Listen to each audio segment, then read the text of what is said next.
लिंग पुराण में 7 गलतियां बताई है कंगाल होने की। ये गलती अगर आपने भी करी है तो जिंदगी में कितना भी पुण्य करोगे उसका फल नहीं है। आज की कथा को लिखकर रखना, शायद तुम्हारी जिंदगी संवर जाए। लिंग पुराण में 7 गलतियां बताई है व्यक्ति को बर्बाद होने की। पहली गलती है, उसमें से अगर आप स्वीकार कर रहे हैं ये गलती तो समझ लो कि गलती आपने करी है। गंगा जल तो बुलवाया टैंकर भरकर, 21,000 बेलपत्र भी समर्पित कर रहे हो। आप मंदिर के अंदर बैठ गए, दर्शन करने वाला आता रहा, किसी को अंदर प्रवेश नहीं दिया। आप गंगा जल चढ़ाते रहे, आप बेलपत्र चढ़ाते रहे, आप स्वयं पूजन करते रहे, और दूसरा व्यक्ति ना जाने किस भाव से, किस रूप में आकर भगवान की सेवा करना चाहता था। पंडित जी ने आपके चक्कर में उसको जल नहीं चढ़ाने दिया, पंडित जी ने आपके चक्कर में उसको बेलपत्र नहीं चढ़ाने दिया। पहली गलती यह हो गई कि भगवान के भक्त को भगवान से दूर कर दिया गया। अब उठा लो श्रीमद् भागवत कथा। 2 देवताओं ने गलती करी थी। एक ब्रह्मा जी ने गलती करी थी कि गाय बछड़ों का हरण कर लिया था। 1 वर्ष होने में 1 दिन था तब ब्रह्मा जी ने गाय बछड़े वापस दिए थे। दूसरी गलती इंद्र ने करी थी, जल वृष्टि करी तब भगवान कृष्ण को गोवर्धन पर्वत उठाना पड़ा। दोनों देवताओं ने गलती करी, पर भगवान कृष्ण ने इंद्र को क्षमा कर दिया पर ब्रह्मा को क्षमा नहीं करा। क्यों नहीं करा? क्योंकि इंद्र को क्षमा इसलिए करा क्योंकि इंद्र ने जब जलवृष्टि करी तो सारे ब्रजवासियों को भगवान के चरणों में लाकर छोड़ दिया। सारे ब्रजवासी गोवर्धन पर्वत के नीचे आकर बैठ गए, भगवान के चरणों में आ गए। और ब्रह्मा ने जो गलती करी वो ऐसी गलती करी कि भगवान से गाय और बछड़ों को दूर कर दिया। जो भगवान से भगत को दूर कर दे उसको शंकर कभी क्षमा नहीं कर सकता। इसलिए बर्बादी का पहला कारण आप भक्त और भगवान में दूरी बना दी। दूसरा कारण, भगवान की जब पूजन कर रहे हो, 21,000 बेलपत्र चढ़ा रहे हो, गंगा का जल चढ़ा रहे हो, चंदन चढ़ा रहे हो, अबीर चढ़ा रहे हो, गुलाल चढ़ा रहे हो, तो तुम्हारे भीतर ये अहंकार, जब तुम पूजन करके उठो तो उठते समय तुम्हारे भीतर अभिमान नहीं होना चाहिए कि मैंने जो अनुष्ठान करा उसके बराबर कोई नहीं कर सकता। तीसरा कारण कहा कि भगवान की सेवा तो आप कर रहे हो, भगवान की चाकरी में तो आप लगे हो, भगवान की आराधना भी कर रहे हो, दिया भी लगा रहे हो, धूप बत्ती भी लगा रहे हो, स्नान भी करा रहे हो, पंचामृत स्नान भी करा रहे हो, सारी पूजन अर्चना सब तुम कर रहे हो।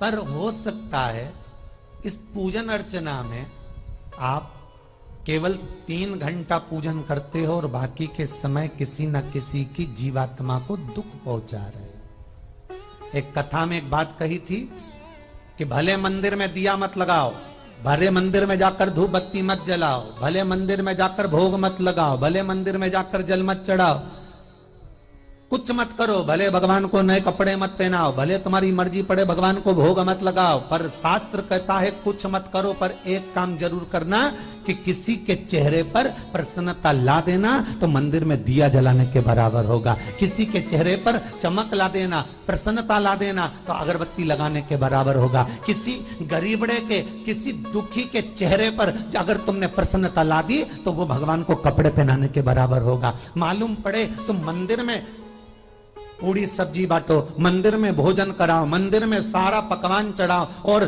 कोई तुम्हारे कारण अगर दुखी है तो तुम्हें वो सुख का भान नहीं हो सकता। तीसरा कारण है हमारा, वो सुख नहीं मिल सकता। चौथा कारण है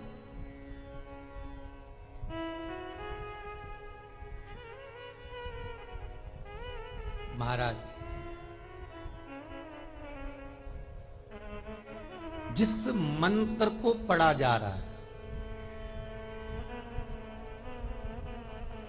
जिस मंत्र का स्मरण किया जा रहा है,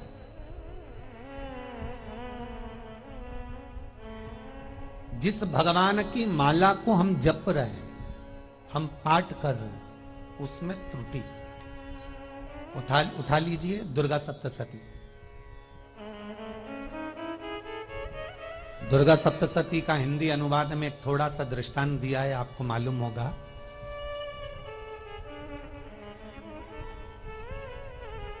एक जजमान सप्तशती का पाठ कराते थे नवरात्रे में। नवरात्रे पूरे होते थे और उनकी पत्नी मर जाती थी।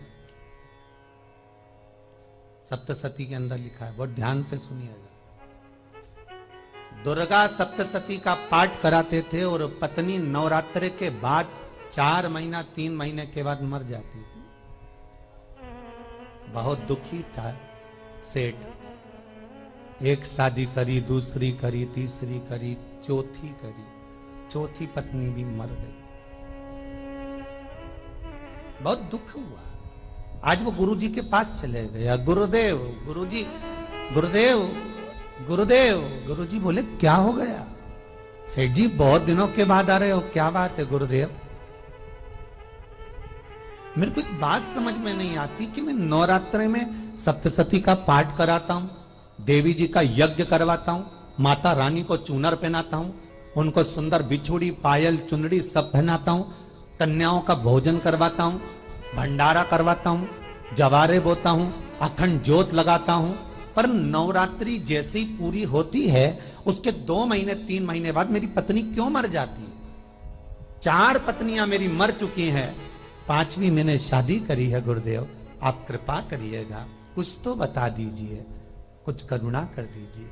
गुरुजी बोले जब तू सब कुछ अच्छा कर रहा है, ज्योत भी जला रहा है, कन्या भोज भी करा रहा है, चुनरी भी चढ़ा रहा है, भंडारा भी कर रहा है, ज्योत भी लगा रहा है, जवारे भी बो रहा है, माता रानी की सेवा भी कर रहा है, अखंड रात्रि व्रत कर रहा है, सब कुछ तूने करा, यज्ञ भी करा, फिर तेरी पत्नी क्यों मर सकती है? ऐसा हो ही नहीं सकता। नहीं गुरुदेव मेरी 5वीं शादी है गुरुदेव, अब की बार आप कृपा करिए। गुरुजी ने कहा तेरे पंडित जी को अनुष्ठान पर बुला, मैं कमरे में बैठकर सुनूंगा सप्तशती का पाठ, तब मैं ध्यान करूंगा। गुरुजी अंदर के कमरे में जाकर बैठ गए, ब्राह्मण पाठ करना प्रारंभ करा और ब्राह्मण ने पाठ करना प्रारंभ करा। उसमें एक शब्द आ गया, भारयंतु बक्षंतु, भारयंतु बक्षंतु। उसमें बोलना था भय पीड़ा को, हे जगत जननी तू भक्षण कर जा, पर ब्राह्मण बोलता था भार्या तू भक्षण तू, मेरी पत्नी को, मेरी भार्या को तू भक्षण कर दे। पंडित जी जैसे ही बोले गुरुजी बाहर निकल कर आ गए। पंडित जी को रोका, रुकिए गुरुदेव, आप हर साल अनुष्ठान कर रहे हो जजमान के यहाँ और बोल देते हो भार्या तू भक्षण तू, हे देवी तू मेरी पत्नी को खा जा, तो माँ हर बार उस पत्नी को निगल जाती है। निवेदन है, शब्द सुधार लीजिए, शब्द ठीक है। चौथा कारण है कि आप जो पाठ कर रहे हो, आप जो पूजन कर रहे हो, आप जो अनुष्ठान कर रहे हो, उसमें कुछ ना कुछ गलती जरूर हो रही है। ये चौथा कारण है।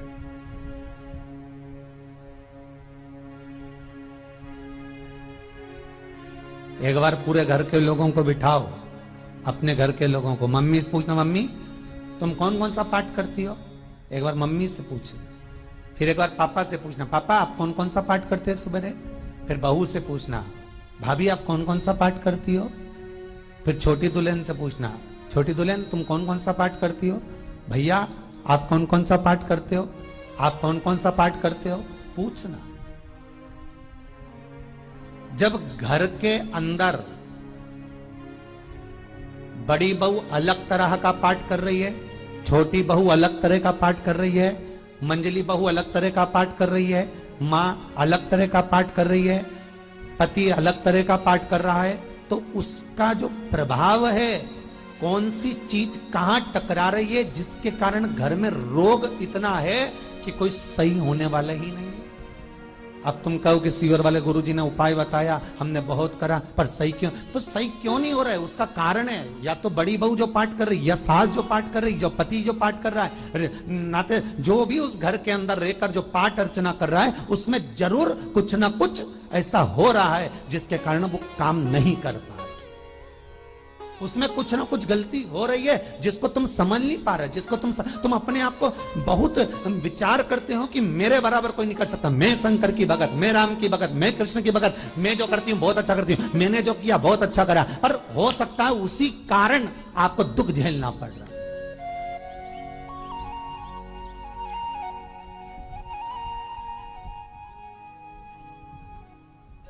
उसी के कारण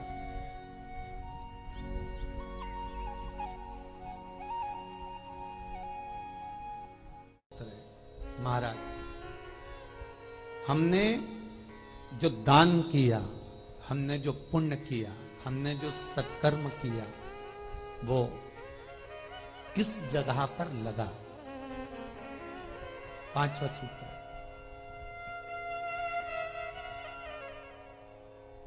जो आप दान कर रहे हो, जो आप पुण्य कर रहे हो, सत्कर्म कर रहे हो, वो किस जगह पर लगा? ये पांचवा सूत्र। फिर निवेदन करेंगे, गाय, बेटी और लक्ष्मी 50 बार विचार करना, तब किसी को देना। बेटी किसी ऐसे को मत ब्याह देना जो जुआ खेलता हो, मदिरापान करता हो, मांसाहार करता हो, वेश्यावृत्ति करता हो। वो बेटी का सम्मान नहीं करेगा, बेटी रोएगी तो कन्यादान करने वाले को रोना पड़ेगा। दूसरे नंबर पर गौ माता, गाय ऐसे ब्राह्मण को दान मत देना कि ब्राह्मण के घर में खुद रहने की जगह नहीं और गाय को ले जाकर तुमने दे दिया और उस ब्राह्मण ने जब तक दूध दिया बांध कर रखा, एक तगाड़ी बाल्टी साड़ी के चक्कर में ले लिया, सोने के सींग के चक्कर में ले लिया और बाद में वही गाय कसाई के हाथ में बिक गई और कसाई ने काटा तो बद्दुआ तुमको लगी। बेटी, गाय और लक्ष्मी, पैसा भी किसी ऐसे भिखारी के कटोरे में मत दान देना कि जिसने ले जाकर मदिरा पान में लगा दिया, जुए में लगा दिया, वैश्यावृत्ति में लगा दिया। अगर जिस भिखारी के कटोरे में पैसा दिया उसने शाम को ले जाकर मदिरा पान में, जुए में लगा दिया, तो लक्ष्मी रोती है कि तूने मुझे गलत जगह पर दिया है, इसलिए अब तुझे रोना पड़ेगा। तब व्यक्ति को रोना पड़ता है, फिर व्यक्ति रोता है। गाय, बेटी और लक्ष्मी 50 बार विचार करो, क्या सही जगह पर दे रहे हो? और अच्छी जगह पर दोगे तो संपदा भी बढ़ती है, सुख आता है। अगर बेटी सुखी रहेगी तो मायके के लोग सुखी रहेंगे, गौ माता सुखी रहेगी तो संसार सुखी रहेगा। और आपने जो धन दिया, आपने जो पैसा दिया किसी भिखारी के कटोरे में, अगर उसने गलत जगह पर लगाया तो रोना तुमको पड़ेगा। किसी आजकल के भिक्षुकों को अगर रोटी दे दो तो लेते ही नहीं, आटा दो तो नहीं लेते।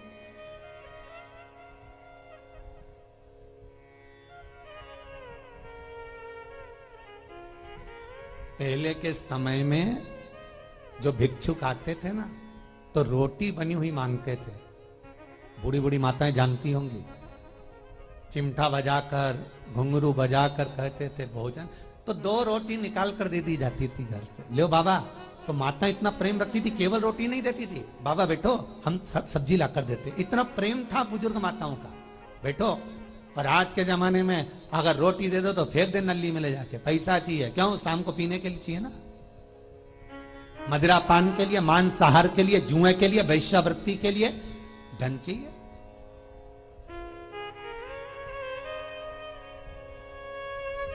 भोपाल के और इंदौर के, इंदौर का राजवाड़ा चौराया और भोपाल का लाल घाटी चौराया, इन दोनों चौराहे पर इतने से बच्चे लोग भीख मांगते हैं और उनकी माताएं और उनके पिता रोड के किनारे पर चिलम लगाते बैठे रहते हैं, पांव लंबे करके पड़े हैं और ये कमा कमा के उनको दे रहे हैं। और धन्य हैं ऐसे लोग जो उनको दान भी दे देते हैं। जिसको जरूरत है उस तक कुछ नहीं पहुंचता। अभी भी 4-6 महीने लॉकडाउन चला, जिसको जरूरत थी एक एक रोटी की उस तक कुछ नहीं पहुंचा, और जिसके पास में पहले से भरा हुआ था उसने और ले जाके भर लिया। जिसको जरूरत थी उस तक नहीं पहुंचा। अभी ठंड आ रही है, बहुत सारी संस्थाएं कंबल बांटेगी, रेलवे स्टेशन पे लोगों को कम्बल उड़ा रहे हैं, कोई सो रहा है जमीन पर उसको कम्बल उड़ा रहा है, बस स्टैंड पे चले गए कोई रोड पे सो रहा है कम्बल उड़ा रहा है, तो इतना बड़ा नाम चलेगा कि उनने कम्बल उड़ाए, कम्बल उड़ाए, कम्बल उड़ाए। और वो कम्बल जिसको उड़ाया वो दूसरे दिन जाकर कपड़े की दुकान पर बेच के आ गया, 200 रुपए लिया, रात को पीकर फिर सो गया, क्योंकि फिर कहीं कहाँ आएगा, फिर उड़ा के चले जाएगा, क्योंकि इन्होंने तो ये करके रखा है कि नाम कमाना है तो कम्बल उड़ाए जाओ। जिसको जरूरत है वहां तक सामान नहीं पहुंचता भाई, जिसको जरूरत है वहां तक सामग्री नहीं पहुंचती भाई।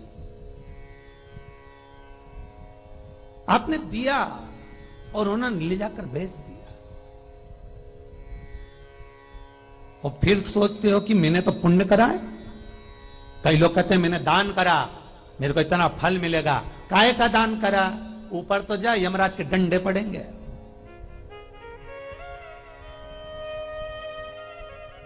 रेल में, ट्रेन में आप बैठ जाओ, रिजर्वेशन कोच में, छोटे छोटे लड़के आते हैं अपना कपड़ा उतारते हैं।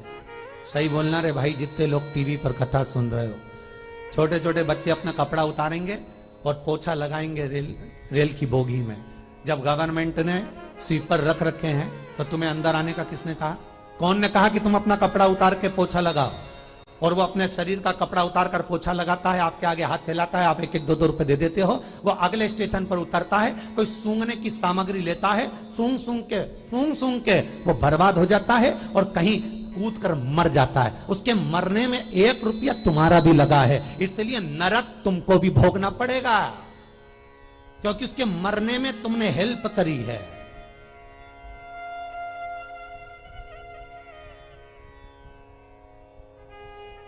तुमने तो रुपया दिया था भोजन करने के लिए, उसने कोई सूंघने की सामग्री ले ली और सूंघ सूंघ के नशे में मर गया। उसके मरने में 2 रुपए तुम्हारे हैं, 1 रुपए तुम्हारा है, तो भोगना तो तुमको भी पड़ेगा ना।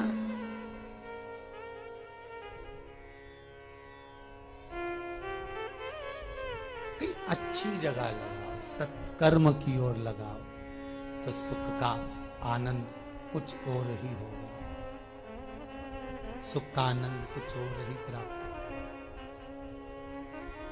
हमारा धर्म, हमारा पुण्य, हमारा सत्कर्म। 5वां कारण अपनी पुस्तिका में लिखकर रखना, तुम्हारे दुख का 5वां कारण क्या है? क्यों तुम करोड़पति से रोड़पति बन गए? तुम्हारे यहां पर 4-4, 5-5 गाड़ी थी, खूब वैभव था, खूब धन था, फैक्ट्रियां चल रही थी, सत्ताएं चल रही थी।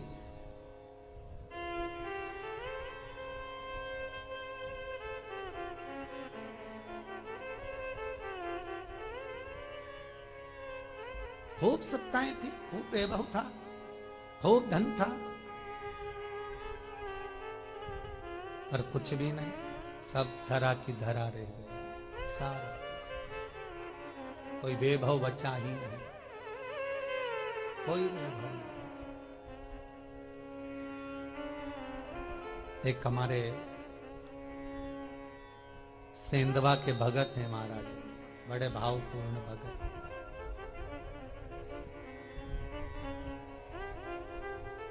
वो कहे गुरुजी हम बड़े दुखी हैं, बड़े कष्ट में। हमने कहा कष्ट का कारण कुछ ना कुछ जरूर होगा, दुख का कारण जरूर कुछ ना कुछ होता है। कहने लगे गुरुजी हमारी तो जीनिंग चलती थी, खूब फैक्ट्रियां चलती थी, इतना जीनिंग फैक्ट्रियां थी, इतना चलता था।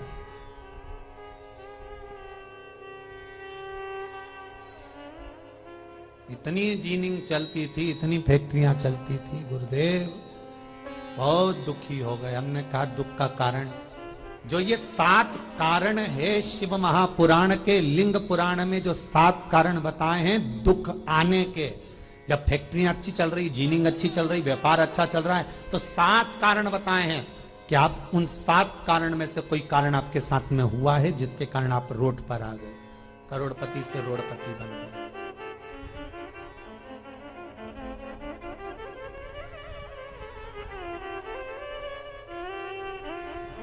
कभी कभी नगर में, गांव में सभी का व्यापार एक साथ समाप्त हो जाता है। कभी कभी गांव में, नगर में सबका व्यापार एक साथ समाप्त हो जाता है, सबका व्यापार एक साथ ही खल्लास हो जाता है, समाप्त, सभी कर्जे में हो जाते हैं। तो समझ लेना कि उस गांव के खेड़े का देव महादेव, उस गांव का खेड़ापति भगवान शंकर, उस गांव का शिव जरूर रुष्ट हुआ है, जरूर रुष्ट हुआ। उसको मनाने का प्रयास करो, जिससे अपनी नगर, अपना गांव फिर उन्नति की सीढ़ी पर चढ़ जाए। पांचवा कारण मंत्र जाप को, अर्थात तुम्हारा फिर निवेदन, गाय, बेटी और लक्ष्मी 50 बार विचार करना, तब देना, नहीं तो मत दे, मत दीजिए।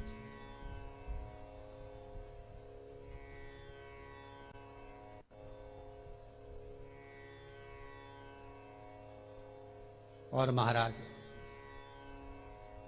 भगवान शिव की कथा का छठा कारण बता, हमारे दुख का कारण छठा कारण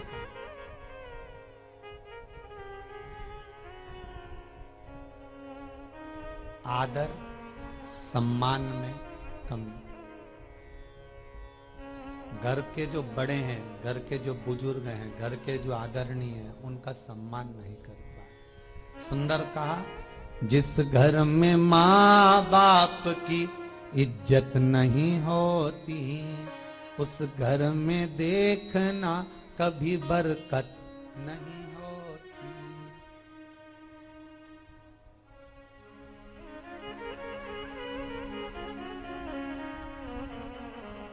छठा कारण है सम्मान, सत्कार, आदर ना होना। जब धन, सातवां कारण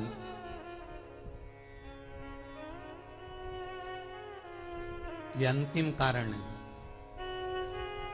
जितने लोग कर्जे में, लदालू में, जितने लोग दुखी हैं, जितने लोग तकलीफ में, आज की कथा को बहुत दिल से सुनना, अपनी गलती को जरूर छांटना। मुझे विश्वास है मेरा भोलेनाथ, आप अगर गलती को स्वीकार कर लोगे तो शंकर वापिस आपको करोड़पति बना देगा, लखपति बना देगा। शंकर आपके भंडार फिर भर देगा। 7 कारण में से अपनी गलती को जरूर छांटना। साहब की आपने गलती कौन सी करी, और अपनी गलती को छाट ले, यही सबसे बड़ी बात है ना। लोग सुनने के बाद भी नहीं छाटेंगे, नहीं मैंने तो कुछ करा ही नहीं, मैं तो कुछ कर ही नहीं, बस मैं ही तो है, हरी जगदम्बा वो मैं ही फंसा है बीच में।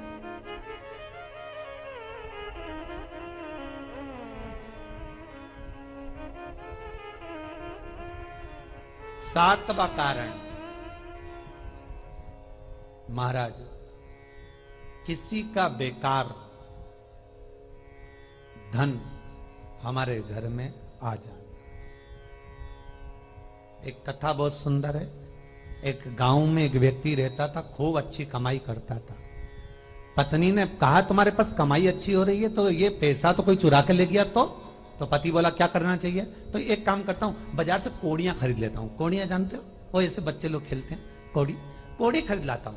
अब गांव का व्यक्ति रोज कोड़ियां खरीद के लाए। उनके यहाँ बोरे पे बोरे भरा गए, बारदान पर बारदान भरा गए, पूरा कमरा कोड़ियों से भरा गया। एक दिन राजा बीमार पड़ गया।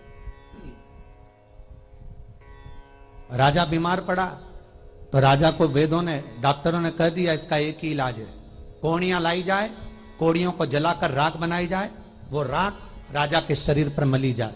राजा के शरीर पर जब राख को मलेंगे तो राजा ठीक हो जाएगा। राजा ने अपने दूतों से कहा, जाओ नगर में कोड़ियां देखो। राजभवन में देखा तो कोड़ी नहीं थी, बाजार में देखा तो कोड़ी नहीं थी, सारा मार्केट घूम लिया, चारों तरफ के राज्य देख लिया, कोड़ी नहीं मिली। राजा ने दूतों से पूछा बात क्या है। दूतों ने बाजार वालों से पूछा, भैया कोड़ियां क्यों नहीं है। तो बाजार के व्यापारी बोले, महाराज सवेरे सवेरे एक गांव का व्यक्ति आता है, सारी कोड़ियां खरीद कर ले जाता। सारी कोड़ियां? हाँ। उसका पता दो। दुकान वालों ने पता दिया, वो वहां पहुंच गया, उसको डराया। राजा के दूतों ने, तेरे पास कोड़ियां हैं? हाँ, पर मैंने अपने पैसे से खरीदी है, फ्री की नहीं है, खूब खर्चा कर कर मैंने कोड़ियां जोड़ी हैं। राजा बीमार पड़ा है, कोड़ियां ला के दे। उसने मना करा, दूतों ने डराया, ठीक है लो। उन्होंने बारदान खोल लिया, झोला खोल लिया, बैग खोल लिया। राजा के दूतों ने बैग खोला, वो गांव का व्यक्ति एक थाली में कोड़ियां लाता, उस पर हाथ फेरता और झोले में डालता जाता, फिर भर कर लाता, फिर हाथ फेरता, फिर झोले में डालता। राजा के दूतों ने कहा, एक बार में पूरा बारदान उठाकर क्यों नहीं दे देता, ये बार बार हाथ क्यों फेर रहा है?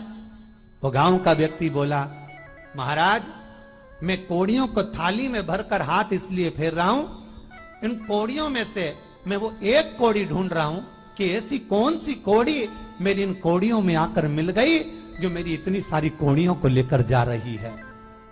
बस वो चरित्र याद करना कि एक कोड़ी हमारे घर में कोई